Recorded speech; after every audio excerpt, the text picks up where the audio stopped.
पश्चिम बंगाल विधानसभा चुनाव से पहले वंदे मातरम को लेकर संसद में काफी बहस देखी गई। सत्ता पक्ष और विपक्ष आमने सामने नजर आए और अब जब बंगाल में बीजेपी की सरकार बन गई है तो बंगाल की सुवेंदु सरकार ने वंदे मातरम को लेकर एक बड़ा फैसला किया है। सरकार के फैसले के बाद अब राज्य में बवाल मच गया है। तो क्या फैसला किया बंगाल सरकार ने और क्या है ये पूरी खबर, जानेंगे इस रिपोर्ट में। बंगाल में सीएम सुवेंदु अधिकारी ने कमान संभालते ही एक के बाद एक बड़े फैसले लेना शुरू कर दिया है और अब सरकार ने एक ऐसा फैसला किया है जिसने मुसलमानों की परेशानी बढ़ा दी है। बंगाल की राजनीति में राष्ट्रगीत वंदे मातरम को लेकर नया विवाद खड़ा हो गया है।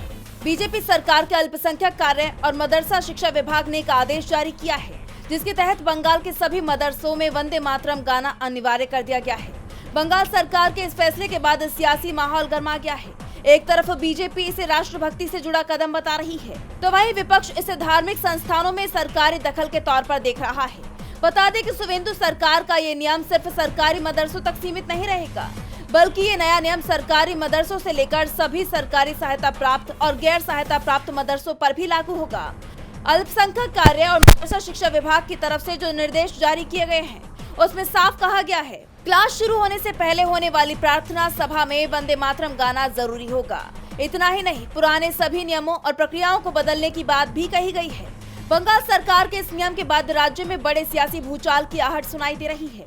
कुछ लोग इस कदम को धार्मिक स्वतंत्रता से जोड़कर देख रहे हैं। अब ये मुद्दा चर्चा का विषय बन गया है। जिस तरह से ये मामला तूल पकड़ रहा है उसके बाद आने वाले दिनों में इसको लेकर विवाद और ज्यादा बढ़ सकता है, क्योंकि विपक्ष इस आदेश को लेकर सरकार से कई सवाल पूछ रहा है। फिलहाल वंदे मातरम ने राज्य की राजनीति में नई बहस छेड़ दी है और अब ये बहस कहां जाकर थमती है इस पर नजरें बनी हुई है। टीवी लाइव पश्चिम बंगाल की रिपोर्ट।